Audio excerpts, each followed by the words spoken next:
Airline group IAG has reported a 6.7% rise in operating profit during the first half of the year at €960 million. The owner of Aer Lingus and British Airways saw passenger numbers grow by more than 7%, though fuel and non-fuel costs were also up.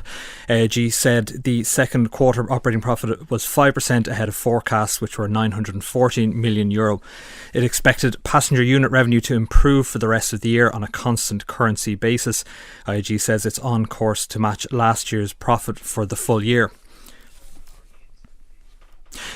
Not included in the results were a charge to cover a proposed fine of €905 million, which relates to the theft of British Airways customer data. Eoghan Corry from Travel Extra joins me now. Eoghan, these IAG results better than expected? Better than expected. The first quarter, it really isn't the big one in terms of European aviation. Second quarter is the championship quarter, to use Australian rules parlance. That's with the summer, when July, August, September would come in. But the first quarter has been giving us trends this week. IAGs are considerably better than we've seen from Ryanair and Lufthansa, and among the big five, as they're turning in results, is really, really important to get a good read of what's happening for 2019. Ryanair halved their growth projections, and Lufthansa talked about cutting capacity in Eurowings. The way IAG is shaping up this morning, very good strong growth in the two faster growing of their two airlines, and a little bit slower for the bigger ones.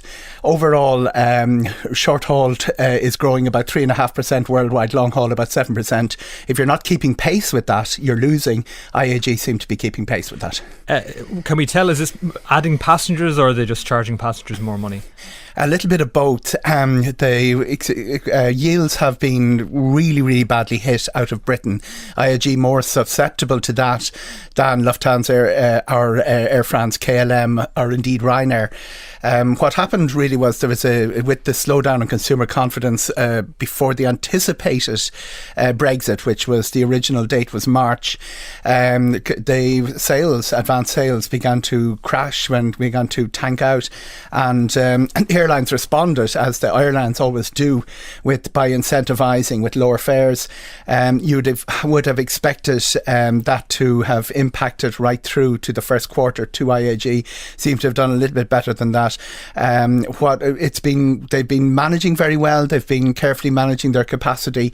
They have been looking at technology, using technology from people on this island's point of view. The really big development is the arrival in Aer Lingus of the first Airbus 321LR last weekend. It starts its first revenue flight tomorrow to Minneapolis, St. Paul. That means lower fuel burn and better yield, ability to reduce fares as well, but a better yield on your existing passengers. It's pretty big news within aviation. IAG have been swapping their order book around among their four airlines, and particularly feeding Vueling and Aer Lingus as they're faster growing. They're sort of the new kids on the block. That would be unusual to people, but Aer Lingus's cost base rates it among the new kids on the block, and BA and Iberia performing better than expected in the traditional aviation market. There is a little bit of a question mark about IAG for the coming months. That's particularly around Brexit. They have to come up with a plan for having a majority EU-based ownership post-Brexit. Do we know, have they gotten a plan? Have they gotten Brussels approval on their plan? Yes, they have a plan. The second side of it, the Brussels approval, is what's up in the air. IAG now have a majority, are majority owned in Madrid. And the question is, will Brussels buy it? That the entire IAG group, which is effectively born out of British Airways, is now a European airline rather than a British one. That argument is still to be won. There are different varying opinions, as there are on all of the Brexit matters, as to whether they can win it or not. Willie Walsh, the IAG CEO, is quite confident they will win it. He's also quite confident that Brexit might come with a little bit of a shake, but not too much. He sees it all as just being too important not to be a box ticking exercise, that all the existing aviation agreements that we have will now be superseded by new ones, where Britain fills the role that the EU had. We're joined on the line now by IAG CEO Willie Walsh. Willie, perhaps you can tell us on that, your plan around Brexit. Have you gotten Brussels approval on your post-Brexit planning? So the procedure we have to follow is to go through the national regulators, and we've submitted our plans in accordance with the regulation and received approval from all of the national regulators in the countries in which we have airlines based. So what time frame do you expect? I mean, people will want to have assurances that come November and into next year that things will be running smoothly in terms of your airlines. Yeah, well, we believe they will. As I said, the national regulators have said our structures comply with the regulations. You know that the EU and the UK have agreed a framework that will kick in the event of a hard Brexit. So I think there is greater visibility now, and people can remain assured that airlines will be flying after the end of October if there is a hard Brexit. Now, I mentioned in the introduction that your results don't include the €205 million proposed fine relating to the theft of data, passenger data from British Airways. You've said you're going to challenge the decision. Is it the amount that you have an issue with, or the fact that you're being fined at all? Well, it's quite a complex issue, and I'm unfortunately not in a position to rehearse the arguments that we'll be making, because we've got to go through a formal process.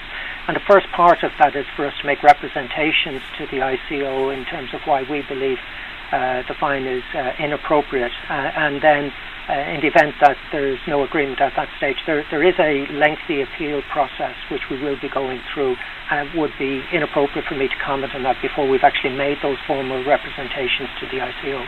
Closer to home, you've complained in the past about bottlenecks at Dublin Airport, saying they're threatening Aer Lingus' expansion plans, but at the same time Aer Lingus has given broad support to plans to cut airport charges. That's despite the DAA saying it's going to threaten investment. Why are you taking that stance? Well, you would expect the DAA to say that, and in fact it's the regulator who has done a detailed assessment of the airport's ability to invest, and has clearly said that they can fulfil all of the investment criteria, maintain an investment grade credit rating, and deliver the infrastructure that's required. This is very simple. We want to grow at Dublin. The transatlantic performance by Aer Lingus is very, very good. The Irish economy is benefiting significantly from this. And we want to add more routes. We want to set more destinations. We want to add more capacity and bring more American business and tourism into Ireland. We can only do that if the airport is pragmatic, and we think they should just get on with it. These arguments have been made with the regulator. The regulator has issued the initial determination, and we support what the regulator has said. What about the other airports in Ireland? Would you not consider growing your capacity in your transatlantic services there? No, our focus is on growing at Dublin, and that's principally because we can operate a hub environment at Dublin, which significantly improves the economics of what it is we want to do, because in addition to serving Ireland direct, we can transfer traffic from Europe over Dublin into the US, and from the US over Dublin into Europe, and that's what makes it so attractive. So this is about having an efficient hub airport at Dublin. Willie Walsh, CEO of IAG, and Eoghan Corry from Travel Extra, thank you very much for that. More business news the next hour. For now, though, it's back to you, Vinny.